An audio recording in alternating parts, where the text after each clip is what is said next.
And for more on this, let's bring in our panel, CBN senior White House correspondent Kelly Wright and Nathan Gonzales, editor and publisher of Inside Elections and a Faith Nation contributor. Welcome to both of you.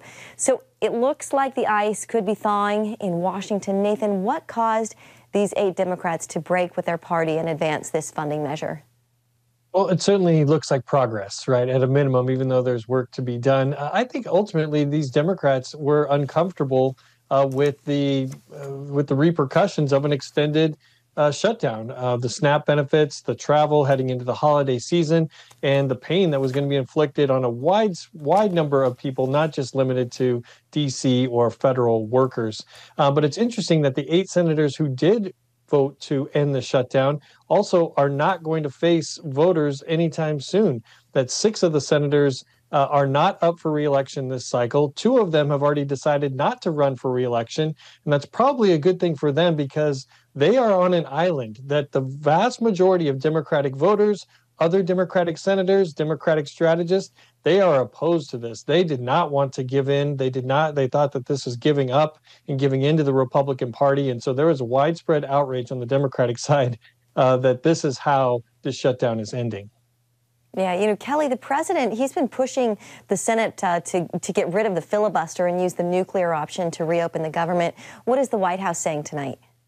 Well, no talk of a filibuster tonight or a nuclear option, but the president is sending a message to air traffic controllers, and that is to get back to work to deal with this travel crisis that is going on at the nation's airports. The president even going so far as to calling air traffic controllers who showed up to work and performed in a distinguished service manner, that he is recommending a $10,000 per person bonus for everyone who's been able to do that, and going so far as to call them great patriots. But look, the president continues to blame the Democrats for this government shutdown. And given what's taken place so far with this procedural vote, it would appear that the Democrats are mired in a civil war amongst themselves.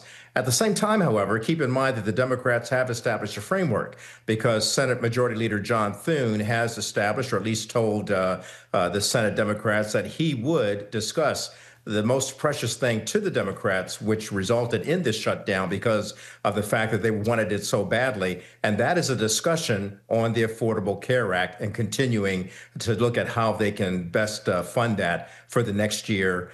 So come in the end of December, January, we could be seeing this all over again and possibly another government shutdown if something isn't agreed upon with the Affordable Care Act, better known as Obamacare. Yeah. You know, to your point, Kelly, not included in this measure is the extension of the Obamacare subsidies. Nathan, what happens with that? Kelly kind of got into that a little bit, but could Democrats eventually get their way on this? And if you could, Nathan, walk us through kind of the process of getting this funding measure over the finish line. Well, it needs to go to the House. The House ultimately needs to vote on it. There just needs to be a simple majority. Republicans have a simple majority. It doesn't have to have bipartisan support, unlike what it did in the Senate, because it needed to get 60 votes to overcome the filibuster. But ultimately, I think that we're likely to see those ACA subsidies expire. Now, there are questions on whether, Senator Thune has made an agreement to have that vote, but Speaker Mike Johnson said basically he didn't agree to anything, that this wasn't his agreement. But if the ACA subsidies end up expiring, people's healthcare costs go up, then the question is who is to blame? And because Republicans are in control of the White House, the House, and the Senate, I think they are more likely to at least bear more of that responsibility. But I think this just extends the ACA subsidies or healthcare as an electoral issue well into the midterm election cycle. Yeah, and Republicans have to be a little bit worried about it too. A lot of people in red states, more people in red states, would be affected by this, the subsidies not being extended. Okay, let's switch gears and talk about some other news. President Trump, he has pardoned his former personal attorney Rudy Giuliani and others who backed efforts to overturn the 2020 election. Mark Meadows, his former chief of staff, was also on that list. Kelly, fill us in on these pardons. So these pardons really come as no surprise to those who have been following the president, knowing that he is loyal to those who are within his MAGA base. And certainly Rudy Giuliani was out in front of that in trying to defend the president and actually deal with the 2020 election based on the president's conception that the election was rigged. And having said that, this is a federal pardon in terms of federal laws.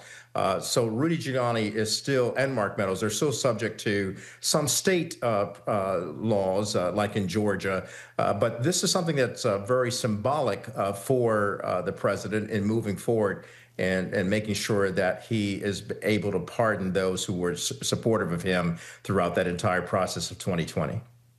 Yeah, President Trump, he also made some headlines today or I think it was over the weekend, 50-year mortgages. And some of his federal housing director confirms, saying that this is going to be a game changer. Nathan, your thoughts on that and what appears to be an effort to address the issue of affordability after last week's election results?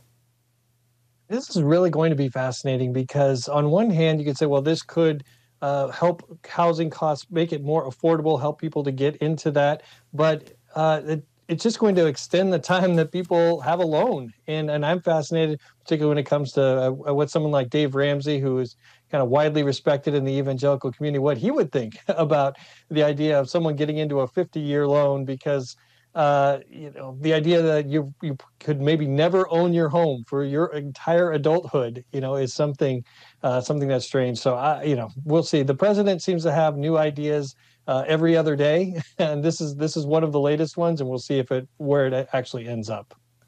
Yeah, he posted a picture. It was him and FDR, 30-year loan, Trump, 50-year loan. We'll see. Kelly, today is the 250th anniversary of the Marines. President Trump, he paid tribute to the military personnel last night at an NFL game. What can you tell us about that?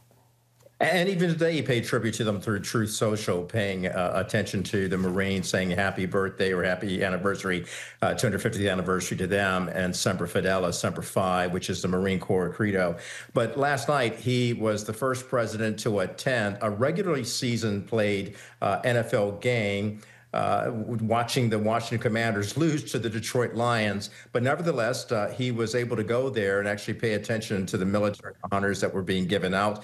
Keep in mind that tomorrow is Veterans Day. The president also led many people through an enlistment while they were there, an enlistment ceremony, swearing them into the oath of office to serve the United States and God and country. So it was quite a moment. And the president entered a little bit of play calling of the game itself and showing that he has the chops to go into sports broadcasting.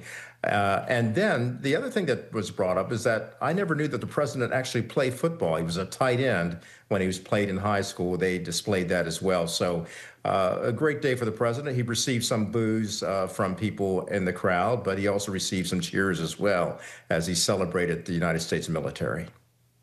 Okay. Kelly and Nathan, we'll leave it there. Thank you both for joining us this Monday.